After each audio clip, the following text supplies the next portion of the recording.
안녕하세요. 자, 오늘도 이제 저번 시간을 이어가지고 이번에 역시 학습지 10페이지입니다. 자, 그래서 학습지 10페이지와 교과서 50페이지에서 53페이지. 그래서 저번에 얘기했던 대로 여기 제목에 보면 유교와 불교는 어떻게 발달하였을까라고 쓰여 있는데 우리가 저번 시간엔 고려의 유교에 대해서 한번 살펴봤었죠.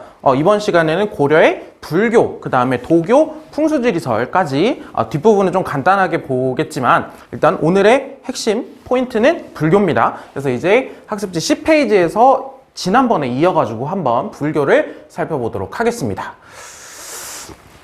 자, 5번 숭불정책이라고 되어 있는데요. 여러분들 고려가 좀 저번에 10-1강에서 유교 정치 이념에 대해서 이야기를 할 때 고려의 정치 이념으로서 유교적인 통치 체제를 하려고 하고 있었고 받아들이려고 하였다. 그래서 유교 교육도 강화하고 하였다라고 하지만 기본적으로 고려의 밑바탕에 쫙 깔려 있는 종교는 불교입니다. 그래서 고려는 일종의 불교 국가라고 부를 수도 있죠. 그래서 우리가 첫 번째로 고려가 보여주고 있었던 숭불, 뭡니까? 불교를 숭상하는, 불교를 높이는 그런 정책들에 대해서 간단하게 알아보는 거예요. 그러니까 불교가 단순히 널리 퍼져 있었다 이런 것뿐만이 아니라 이제 국가적 체제 속에서 제도적으로 불교가 어떻게 또 융성하고 있었는가를 한번 살펴보는 거죠.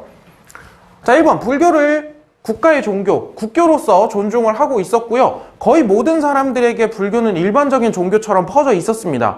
당연한, 일종의 자연스러운 종교였던 거죠. 그래서 모든 사회계층이 불교라고 하는 종교로 통합이 되어 있다 보니까 불교 자체가 국가와 사회를 통합하는 그런 역할을 해주고 있었던 거죠.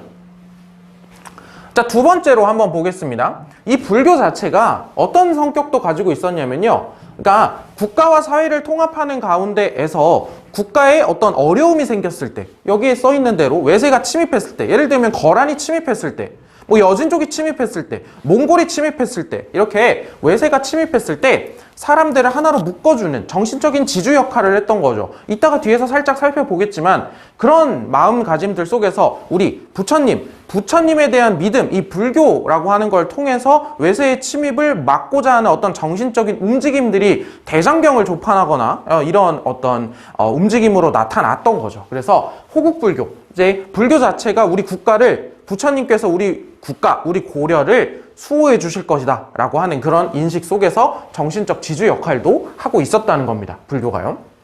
자, 그러면 구체적으로 어떠한 숭불 정책들이 있었나 한번 보겠습니다.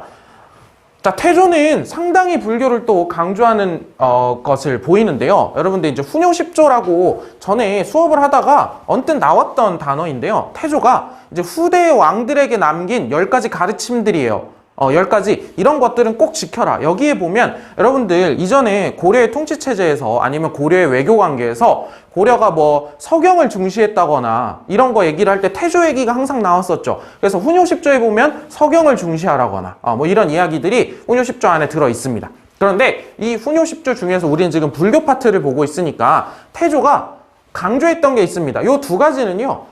불교 행사예요. 이 불교 행사를 반드시 꼭 끊이지 않고 해라 라고 하는 거를 굉장히 강조하고 있어요. 그거를 한번 써볼게요. 훈요십조에서 반드시 연등회와 팔관에는 우리가 중요하게 계속해서 거행을 해나가야 된다라고 강조를 하고 있습니다. 조금 다음에 사료로 한번 살펴볼게요. 자, 그리고 광종시기가 되면 과거제를 시행을 했었죠. 근데 그 과거에 보면요. 고려에는 특징적으로 뭐가 없었죠? 과거제도에? 묵과가 없었죠. 그런데 승과라는 게 있어요. 승과. 그래가지고 승과라는 게 있어서 이제 어떤 불교 스님들의 승려들의 과거제도죠. 그래서 승려들의 과거제도를 통해서 이 승과에 합격을 하게 되면은, 승과를 통과하게 되면은 승직들이 있어요. 승려들의 관직들이 있습니다. 그런 승직을 또 할 수 있게 되고, 그리고 한편 왕사, 왕의 스승, 그 다음에 국사, 나라의 스승 이러면서 굉장히 어떤 법력이 높다고 해야 될까요? 굉장히 또 어떤 가르침을 줄 만한 그런 스님들, 승려들을 왕사나 국사로 지정하는. 그래서 조금 이따가 뒤에서 불교 통합운동에서 여러 가지 여러 승려들을 살펴보게 될 텐데요. 그분들 앞에 보면 다 뭐 예를 들면 대각 국사, 뭐 보조 국사, 뭐 이런 식으로 다 국사가 붙어 있는 걸 볼 수 있을 거예요. 이 왕사 국사 제도가 시행되고 있었다는 걸 또 살펴볼 수 있는 거죠. 자, 그러면 태조가 훈요 10조에서 팔관회라고 하는 걸 강조하고 연등회라는 걸 강조하고 계속 시행해야 된다라고 얘기했던 거를 한번 사료를 통해서 살펴보도록 하겠습니다. 자, 고려사 태조 26년 계묘년이라고 되어 있는데요. 고려사라고 하는 역사서에 들어있는 이제 훈요 10조의 내용 중에 하나입니다. 6제일 텐데요. 자, 여기서 또 하나 복습을 해볼까요? 하나 복습을 해볼까요? 짐의 지극한 소원은 이라고 되어 있죠. 짐은 누가 누구를 부르는 표현이에요? 짐은 황제가 자기 자신을 부를 때 짐이라고 부릅니다. 여러분들 사극 같은 거 볼 때 조선시대에 스스로를 짐이라고 부르는 거 봤어요, 왕이? 과인이라고 부르죠, 과인. 근데 짐의 지극한 소원, 그러니까 고려가 특히 초반에 지금 해동천하의식 아니면 황제국 체제로서의 어떤 모습들, 이런 것들도 한번 살펴볼 수 있는 거죠. 짐의 지극한 소원은 여기 써있죠. 연등회와 팔관회에 있으니, 연등회는 뭐 하는 일이다? 부처를 섬기는 일이고, 팔관회는 하늘의 신령 및 오악, 5개의 악자 붙는 그런 산들 있죠. 산. 굉장히 뭔가 거친 산들이라고 하죠. 그런 산들, 그리고 명산, 그 나머지에 더 어떤 이름 나 있는 산들, 그 다음에 대천, 큰 강들, 그 다음에 용신, 이런 것들을 섬기는 일이다라고 되어 있네요. 그래서 여기서 우리가 연등회와 팔관회의 구체적인 내용들에 대해서 살펴본다기보다는 이런 것들을 지금 강조하고 있다. 불교 행사를 강조하고 불교 행사를 계속 거행하라라고 하는 걸 일단 봐주면 됩니다. 그래서 후세에 이렇게 표현하고 있어요. 이거 연등회나 팔관회를 그만하자라고 하는 사람이 있으면 뭐래? 간신이래. 간신히 이 행사를 더하거나 줄일 것을 건의하는 행위를 단연코 금지하라. 근데 누가 이거 건의할까요? 이거 연등회와 팔관회의 폐단이 너무 크니 좀 줄입시다라고 누가 얘기할까요? 성종식이 최승로가 얘기합니다. 최승로가. 그래서 잠깐 줄이죠. 그랬다가 나중에 다시 팔관회와 연등회를 다시 화려하게 또 거행하는 모습을 보여요. 나중에. 근데 그 시기에 잠깐 이런 최승로도 여기에 따르면 간신이네요.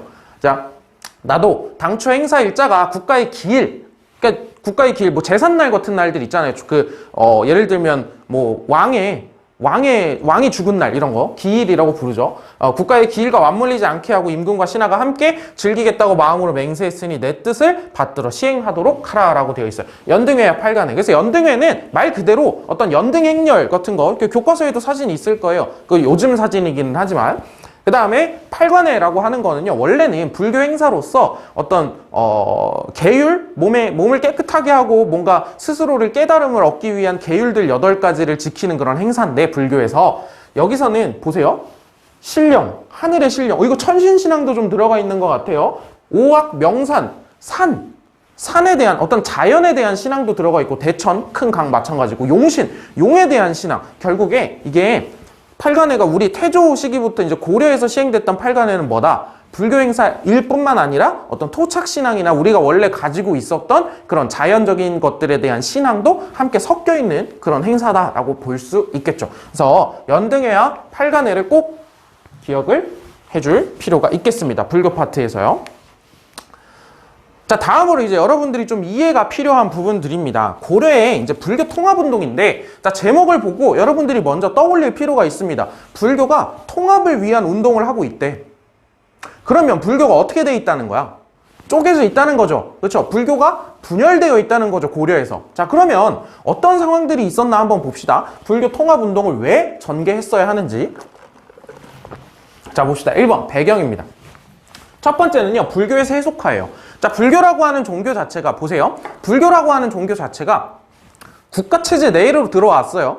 그러니까 전체적으로 신앙으로서 널리 퍼지는 것 뿐만이 아니라 제도적으로, 국가 정책적으로 국가 내부로 또 들어오게 됩니다. 그리고 일반적인 지배층들까지도 다 불교의 어떤 그런 것들을 믿고 있는 상황이죠. 그래서 국가체제가 점차 정비되어 가고 문벌, 귀족 사회가 점차 안정되어 가면서 어떤 이전에 얘기했던 연등회와 팔관회뿐만 아니라 어떤 불교적인 행사들을 외형적으로 막 화려하게 하거나 이런 것들의 형식에 얽매이는 그런 경향들이 강해질 뿐만 아니라 선생님이 방금 얘기했듯이 불교 자체가 국가 정책이나 국가 제도상으로 들어오다 보니까 원래 종교 자체의 그 의미, 원래 종교 자체의 의미가 조금 퇴색될 수밖에 없겠죠. 그런 의미에서 고려시대 불교의 세속화에 대해서 한번 살펴보면 될 것 같고요.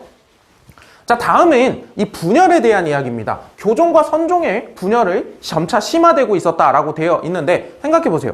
분열, 교종과 선종? 교종과 선종? 기억나죠? 그러니까 그 불교의 종파는 굉장히 많아요. 조금 이따도 종파 몇 개를 볼 텐데 종파가 굉장히 많은데 크게 두 개로 나눠보면 교종과 선종으로 나눠볼 수 있습니다. 자, 교종이라고 하는 건 잠깐 복습을 하자면 불교 교리, 부처님의 말씀을 경전이나 교리 이해, 공부를 통해 가지고 깨닫고 해탈한 그런 것들을 추구하는 쪽이고, 선종이라고 하는 건 불교 자체에 대해서 즉각적인 깨달음, 부처님의 말씀에 대해서 내가 수양을 통해 가지고 깨달음을 얻는 쪽으로 가는 거죠. 그렇다 보니까 교종 쪽보다는 선종 쪽이 또 일반적으로 좀 접근성이 좀 좋기도 하고요. 어찌되었든 이 교종과 선종이 어떻게 부처님의 말씀을 이해해야 되는지 뿐만이 아니라, 교종 쪽은 좀 귀족적인 성격이 강하겠죠. 지배층들이 좀 많이 믿고, 선종은 좀 반대적인 의미들을 가지겠고요. 그래서 이런 교종과 선종을 믿는 세력들의 분열도 있겠죠. 그래서 선종이라고 하는 게 접근성이 좋다라고 하는 거는 간단하게 한번 생각해 볼 수 있는데, 선종이 고려시대에 언제 막 엄청 또 강화되고 엄청 융성하게 되냐면 무신정권기예요. 무신들이 저 교종, 어떤 경전 공부, 교리 이해라고 하는 것들보다는 접근성이 좀 더 좋잖아요. 선종이라고 하는 것들이. 그래가지고 조금 있다가 선종과 어떤 무신 정권기의 상황이 잠깐 엮이는 그런 상황들을 보게 될 겁니다. 어찌되었든 이런 교종과 선종이 분열이 심화되어 가고 불교라고 하는 것이 세속화되어 가는 과정 속에서 불교를 통합하고 어떻게 한번 합쳐보자, 뭉쳐보자라고 하는 노력을 했던 사람들이 몇 명 있다는 겁니다. 승려들이요. 그 승려들에 대해서 알아보자는 거죠. 대표적인 승려들의 활동이고요. 여러분들이 이걸 좀 기억을 해 주셔야 됩니다. 자, 첫 번째는 대각국사 의천입니다. 여러분, 의천은 많이 들어봤죠? 의상이랑 헷갈리지 마세요. 의상은 원효랑 같이 이렇게 갔다가 자인 당나라로 가가지고 화엄종을 배워왔던 통일신라기의 승려죠. 자, 대각국사 의천 보겠습니다.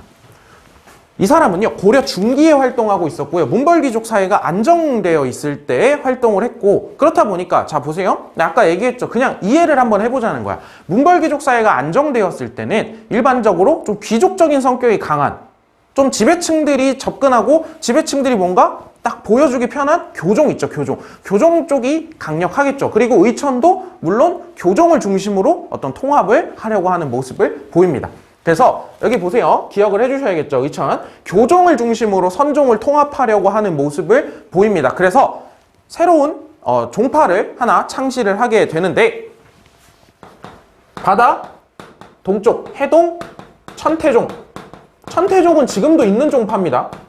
천태종은 주류는 아니지만 현재 우리나라에서 주류는 아니에요. 자, 해동 천태종이라고 하는 걸 창시를 해서 이 종파의 성격이 뭐라고? 교종을 중심으로 잡고 나머지 선종들도 통합하려고 하는 모습들을 보여주고 있는 거예요. 자, 교종을 중심으로 선종을 통합하려고 했다고 하는 거 보니까 의천 보세요. 의천 자체가 가지고 있는 성격이 교종 쪽이라는 거겠죠.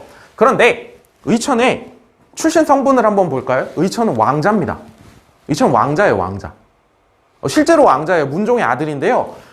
의천이라고 하는 사람이, 그러니까 이 당시에 여러분들이 얼마나 고려에서 불교가 융성했는지를 볼 수 있는 사람 자체죠. 증거가. 의천이라는 사람이. 그러니까 왕자도 머리 깎고 승려가 된 거예요. 근데 그만큼 이 의천이 가지고 있는 어떤 정치적인 힘도 강했을 거 아닙니까? 종교적인 힘도 강했겠지만, 정치적인 힘이 종교적인 힘으로 연결되었을 수도 있을 거고요. 그래서 의천의 통합운동 자체는요, 굉장히 무언가 정치적인 느낌으로 돌아가요. 딱 그냥 물리적으로 딱 합쳐놓은 듯한. 그래서 여기에 보면요, 의천이 죽고 나서 다시 교단이 분열하는 모습을 보입니다. 당연하겠죠. 의천이라고 하는 사람 자체가 구심점이 됐다면, 의천이 없어졌으면 다시 분열을 하겠죠. 잠깐 합천은 놓지만. 그런 모습을 살펴보면 되겠습니다. 그러면 의천이라고 하는 사람이, 여기 옆에 있는 교리라고 하는 건요, 핵심적인 교리들을 얘기하는 건데, 이 승려들이 제시했었던, 자, 의천이라고 하는 사람이 얘기를 했었던 교종과 선종을 어떻게 통합할 것이냐라고 하는 것에 대한 교리예요.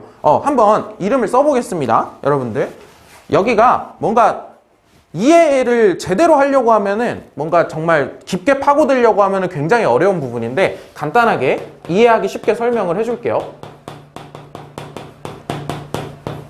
자, 교관겸수라고 합니다. 그 의천이 제시했었던 의천이 제시했었던 교리가 이제 교관겸수라고 하는데요. 자, 이름 그대로 한번 보겠습니다. 불교의 이론적인 교리체계인 교와 실천적인 수행 방법인 관을 함께 수행한다라고 되어 있어요. 그래서 말뜻을 풀어보면, 자, 보세요. 이론적인 교리체계면 이거 어느 쪽에서 얘기하는 거예요? 교종 쪽에서 얘기하는 거고요. 실천적인 수행 방법이라고 하면 이거 선종 쪽에 가깝겠죠. 그래서 교종의 방법과 선종의 방법을 함께 수행해야 된다라고 하는 교리를 제시한 겁니다. 교와 관을 겸해서 수행하라 라고 하는 거죠. 그래서 관이라고 하는 게 여기 보면 한자 써 있는데 볼관자예요. 그래가지고 어떤 일종의 그런 거죠. 수행을 통해 가지고 나 자신을 꿰뚫어 보는 그런 수행 방법이라고 생각을 해보면 되겠는데, 이 교관겸수라고 하는 방법을 제시를 하면서 이 천태종이라고 하는 걸 통해서 교종과 선종, 특히 교종을 중심으로 선종을 통합하려고 했었다라고 의천을 기억을 해주면 되겠습니다. 자, 이 정도로 이야기를 할게요. 자, 다음으로 넘어가겠습니다. 이번엔 보조국사 진울입니다. 진울이라고 하는 사람은 좀 시기가 팡 하고 띄어요. 자, 진울이라고 하는 사람이 활동했을 때를 한번 보겠습니다. 자, 보세요. 무신집권기에 활동한다라고 되어 있었죠. 자, 보면 무신집권기에 활동을 했었고, 아까 선생님이 설명했던 바에 따르면 무신집권기에 어떠한 종파가 융성한다고 했었어요. 무신 정권과 함께 연결이 되어서 선종이 많이 융성을 한다 그랬죠. 진울도 선종 계열의 승려입니다. 자, 그래서 자, 봐봐. 다시 한번 얘기하겠지만 어떤 종교와 정치권이 연결이 되게 되면요, 종교 자체가 원래 가지고 있었던 의미가 퇴색될 수밖에 없겠죠. 이때도 마찬가지겠죠. 선종이 가지고 있는 어떤 그런 것들이 무신 정권과 연계되다 보니까 무언가 불교에 대해서 정말 깊은 뜻과 이런 것들을 가지고 있는 승려들 입장에서는 무언가 불교가 너무 정치 세속화되고 있다라고 하는 생각을 많이 가졌겠죠. 그런 사람 중에 하나입니다, 진울은요. 그래서 결사운동을 전개하는 거예요. 불교가 원래 이런 게 아니다. 원래의 불교의 의미로 돌아가자라고 하는 운동입니다. 결사운동이라고 하는 게. 그래서 여기에 보면은 나중에 보겠지만 요새라는 사람도 결사운동을 하잖아요. 그래서 진울만 결사운동을 한 게 아니에요. 이 시기에 보면은, 이 후반 시기에 보면은 어떤 결사운동을 전개하는 사람들이 많이 있습니다. 그런데 이제 진울이 굉장히 유명하니까 또 보는 거죠. 자, 수선사 결사운동이라고 하는 그러니까 수선사라고 하는 결사를 만든 거죠. 그래서 수선사 결사운동을 전개하게 됩니다. 그래서 우리 불교라고 하는 거에 원래의 의미, 원래의 모습을 찾자라고 하는 겁니다. 그래서 독경, 경전도 좀 읽고, 참선, 스스로 수행도 좀 하고, 노동, 우리 일도 좀 하고, 우리가 직접 노동에 힘도 쓰고 하는 이런 불교 개혁운동, 불교를 원래대로 깨끗하게 좀 만들자, 정화운동이라고 볼 수 있겠죠. 이런 수선사 결사운동을 전개를 하는데요. 자, 보세요. 여기에서도 볼 수 있듯이, 자, 어떤 선종계열이라고 해가지고 경전 공부라던가 교리 공부를 완전히 버려놓지 않았죠. 진울이라고 하는 사람도 굉장히 교리 체계 속에서 선종과 교종을 합치려고 노력했던 사람이에요. 그리고 진울은 의천보다 훨씬 더 높은 평가를 받습니다. 교리를 합치는 데 있어서요. 자, 보세요. 여기에 보면은 아까 얘기했듯이 의천은 죽은 이후에 교단이 분열했다라고 되어 있죠. 진울은 이렇게 얘기를 합니다. 진울은 선종과 교종의 교리 있잖아요. 교리 자체, 교단을 물리적으로 뭉쳐놓은 게 아니라 진울은 교리 체계 자체를 잘 섞었다라고 보면 되겠습니다. 그래서 선종을 중심으로 교종을 포용합니다. 진울 자체도 선종 계열의 승려라고 했어요. 그래서 선종을 중심으로 교종을 포용하는데 이런 평가가 붙죠. 뭐라고? 선종과 교종의 어떤 일치, 선교 일치라고 하는 게 크게 다른 게 아니다라고 하는 그런 교리 체계를 섞어내는 겁니다. 그래가지고 선교 일치의 사상 체계를 정립했다라고 하는 조금 더 훨씬 더 높은 평가를 받는 겁니다. 진울이라고 하는 사람은요. 자, 그러면 진울 자체는 선종을 중심으로 교종을 통합하려고 했던 사람이고요. 의천은 교종을 중심으로 선종을 통합하려고 했었는데 의천은 조금 더 교단 중심, 물리적으로, 그다음에 진울은 좀 교리 자체라고 하는 거를 좀 더 복잡하게 내부적으로 섞어내려고 했다라고 하는 그런 평가를 받고 있다라고 보면 되겠죠. 자, 진울이 제시했던 수행 방법은 두 가지입니다. 두 가지 정도만 알아두시면 되는데, 하나는요.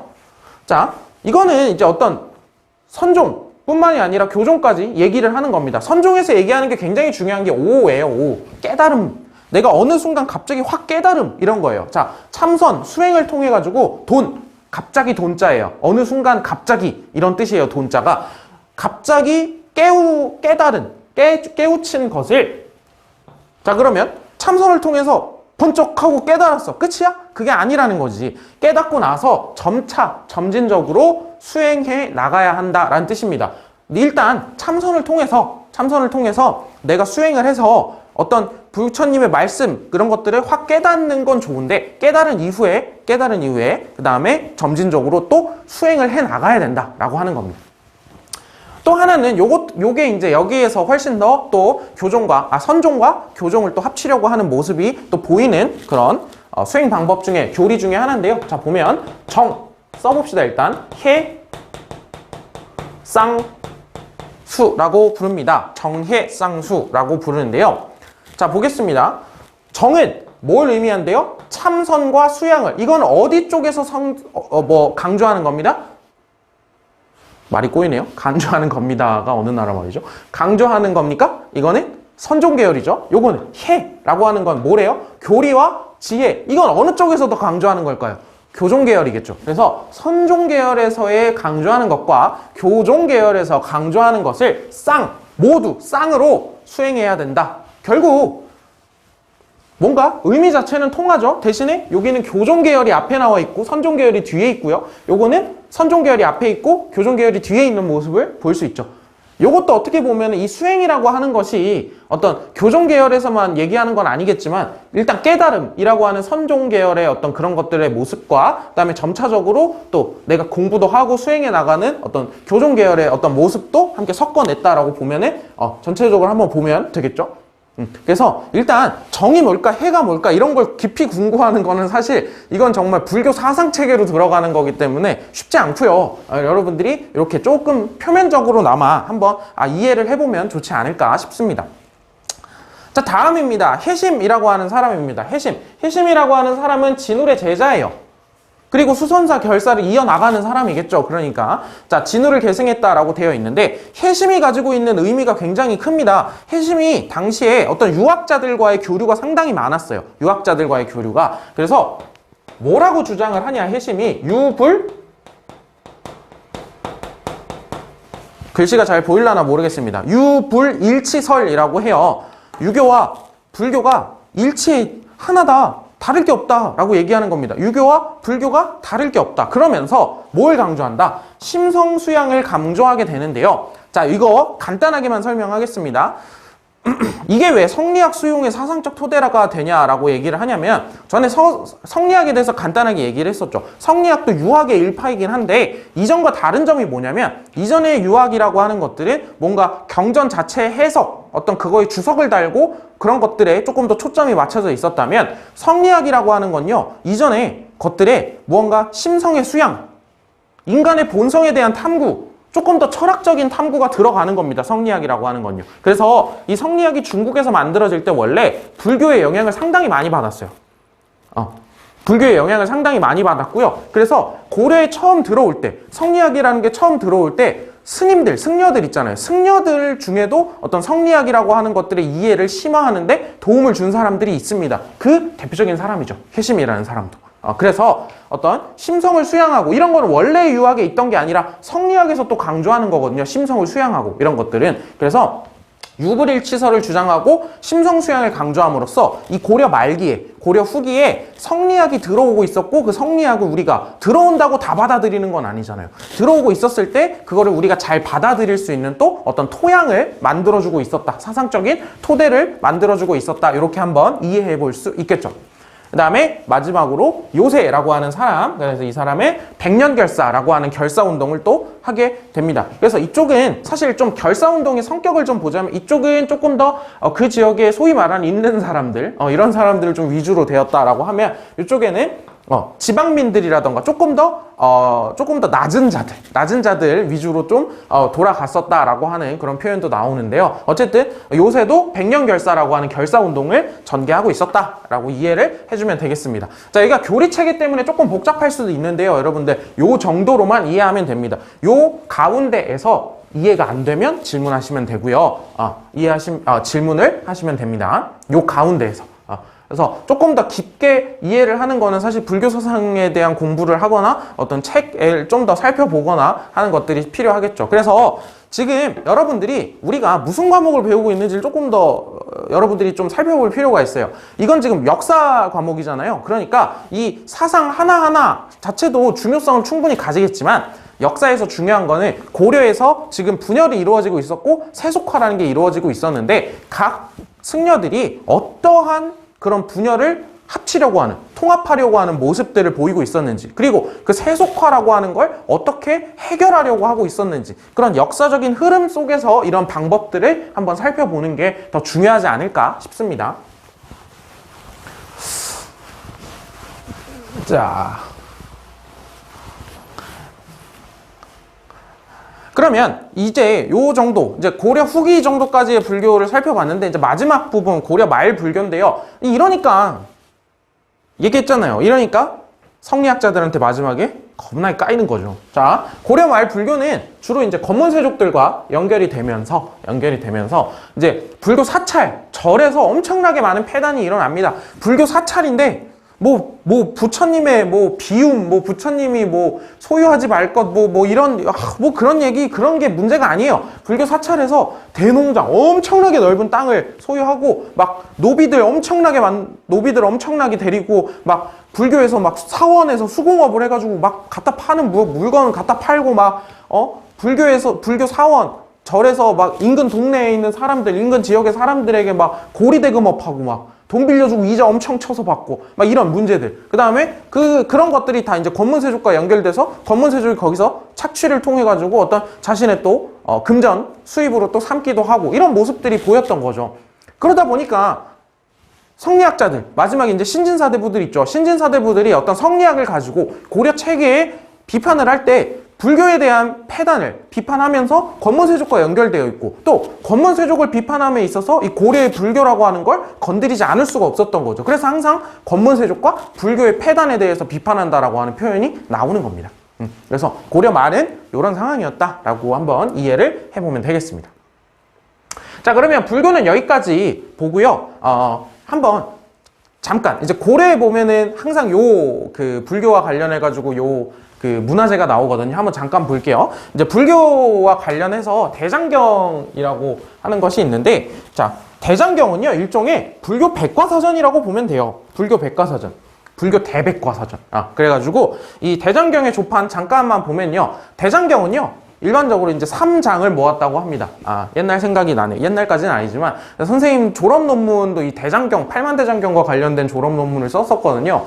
자, 대장경은 3장을 모았다고 해요. 경, 율, 논 이걸 합쳐서 3장이라고 하거든요. 자, 그럼 경, 부처님의 말씀, 가르침을 그 경전들이죠, 경전들. 그 다음에 율이라고 하는 건 불교 교단에서 우리가 지켜야 하는 계율들이 있어요. 율법, 계율들을 정해놓은 게 율입니다. 그 다음에 논은 말 그대로 논문이라고 보면 돼요. 이 두 가지, 경이나 율에 대해서 승려들이 연구하고 해석한 그 논문들이라고 보면 되겠죠. 그래서 경, 율, 논, 3장을 합쳐서 편찬한 것을 대장경이라고 부릅니다. 그러니까 부처님의 말씀, 우리 불교 교단에서 지켜야 하는 것, 그리고 그 이후 후대 승려들의 연구 논문까지 이걸 합쳐놓은 거니까 이렇게 표현하는 거죠. 불교 문화, 불교 경전의 집대성, 불교 대백과사전 이렇게 부를 수 있는 거죠. 그래서 초조대장경, 팔만대장 이런 대장경들을 또 제작을 하게 되는데 당시에 동아시아 전체의 어떤 문화였어요. 거란도 거란 대장경을 만들고요. 송나라도 송대장경을 만듭니다. 그리고 그런 송대장경과 거란 대장경이 그러니까 그 동아시아 내부에서 서로 교류하는 가운데에서 고려에 들어와서 고려에서 대장경을 만드는 데 있어서 또 엄청난 도움이 되기도 하는 거고요. 그래서 이번에 보면은 아까 얘기했었죠. 이 당시에 고려의 정신적인 지주로서 역할을 하면서 불교는요, 후국불교의 성격을 가지고 부처의 힘으로 외세의 침입이 있을 때 이걸 막아보자라고 했던 겁니다. 그래서 초조대장경, 거란이 침입을 했을 때 처음 만들었다라고 해서 초조대장경이라고 합니다. 초조대장경을 만들게 되고, 그 다음에 팔만대장경, 몽골이 쳐들어왔을 때 팔만대장경을 만드는 모습. 사실 몽골이 쳐들어왔을 때 이제 초중대장경이 불타면서 요 팔만대장경을 다시 만들자라고 합니다. 그래서 요건 초조대장경이라고 하죠. 요거는 팔만대장경은요 다른 이름으로 제조대장경이라고도 해요. 다시 만든 대장경 이렇게 얘기를 하기도 합니다. 그래서 요런 모습들, 호국불교적인 성격을 또 대장경에서 한번 살펴볼 수 있다 이거죠. 그리고 이제 불교 예술을 보면은 교과서에 보면요 불화, 거기에 막 수월관음도 있죠. 물방울 모양의 광배 모습으로 되어 있는. 그 다음에 불상들, 어떤 사원, 석탑 이런 것들 교과서에 있으니까 그거 한번 사진을 한번 살펴보면 될 것 같습니다. 자, 불교는 정말 여기까지 마지막이고요. 이제 마지막으로 도교와 풍수지리설에서 간단하게 정리를 하고 끝내도록 하겠습니다.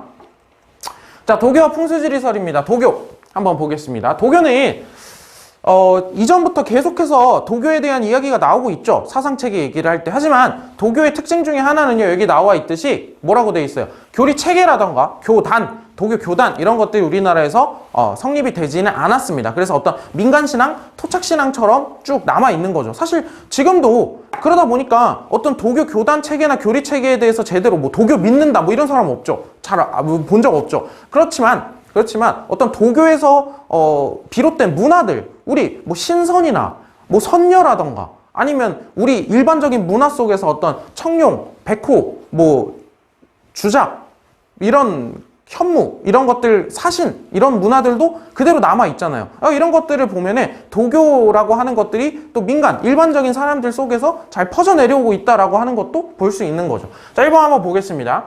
도교는 어떤 국가 안정, 그 다음에 왕실의 번영을 기원하면서 도교적인 제사도 있어요. 초제라고 부르는데 도교 제사도 지내면서 도교 제사를 통해 가지고 어떤 우리 고려가 좀 번영하게 해주세요. 이런 것들을 할 수 있는 신앙의 역할을 하고 있었다라는 겁니다. 국가적으로도요. 재앙을 면하고 복을 기원하는 신앙의 역할을 하고 있다라고 보시면 되고, 그래서 국가적인 도교 행사를 거행을 합니다. 초제라고 하는데요. 그 다음에 도교 사원도 건립을 하죠. 도교 사원도 건립을 하고 하는데, 이건 국가에서 어떤 이런 국가적인 어떤 행사라던가 도교 행사 이런 것들을 또 시행하기 위해서 만든 어떤 그런 기능을 하기 위해서 만들었다고 또 볼 수 있고, 일반적인 사람들에게 교단 체계나 교리 체계가 확립되어 있었다라고 보기는 어렵다는 거죠. 그래서 민간 토착신앙 형태로 계속 유지가 되고 있었다라고 이 정도로 그냥 살펴보시면 되겠습니다.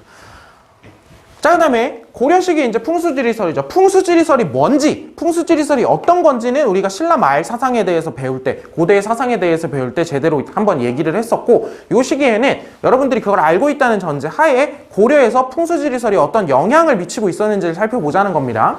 자, 도참신앙이 뭐라 그랬어요? 예언적 도참신앙이라고 하는 거. 그러니까 어떤 예를 들어 미래의 길흉, 잘 될지 못 될지를 예언적 도참신앙이라고 하는 게 그런 거라고 그랬죠. 예언적 도참신앙이라는 게 미래를 예언해보는 거죠. 길, 흉, 미래가 잘 될지 어떤 흉할지 이런 것들을. 근데 이게 풍수지리설이랑 엮이면 어떻게 된다 그랬어요? 여기에다 도읍을 하면, 아니면 여기에다가 우리 조상님의 묘를 쓰면 우리 집이 잘 되고 못 되고 이런 것들과 결합돼서 널리 유행된다라고 한번 얘기를 한 적이 있습니다. 그럼 고려에서는 어떤 영향을 볼 수 있느냐? 그래서 풍수지리설이 여러분들 머릿속에 남아있는 것 중에 가장 크게 활용되었던 게 저거죠. 서경길지설. 서경이라고 하는 데가 지금 길지다. 아주 기운이 아주 좋은 곳이다. 그러니까 여기로 뭐 해야 된다? 천도해야 된다. 이 묘청에 서경천도 운동에 큰 영향을 미쳤었죠. 한번 다 써볼게요. 묘청에 서경천도 운동에 큰 영향을 미쳤었던 모습을 살펴볼 수 있고요. 자, 그 다음에 요거는 이제 한번 간단하게만 살펴보면요. 이제 고려 중기 정도가 되면은 요게 또 떠요. 한양이 길지다라고 하면서, 요게 또 살짝 뜨는데, 그래서 결국 한양을 남경으로 승격하는 데에 또 영향을 미칩니다. 그래서 여러분들 나중에 그 고려의 지방제도에 지도 붙여놨었죠. 그거 다시 한번 살펴보면요. 원래의 삼경, 기존의 삼경, 나중에 삼경 이렇게 돼 있는데요.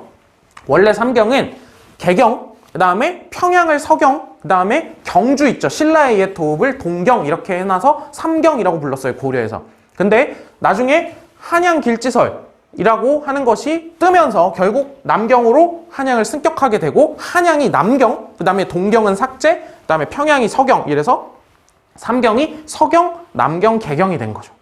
이렇게 이렇게 풍수지리설이라고 하는 게 이런 어떤 소위 말하는 어떤 지방 제도, 지방 조직이라고 하는 것들을 또 개편하는 데에도 영향을 미치는 그런 모습을 볼 수 있다. 그냥 이 정도로 한번 살펴보시면 되겠습니다.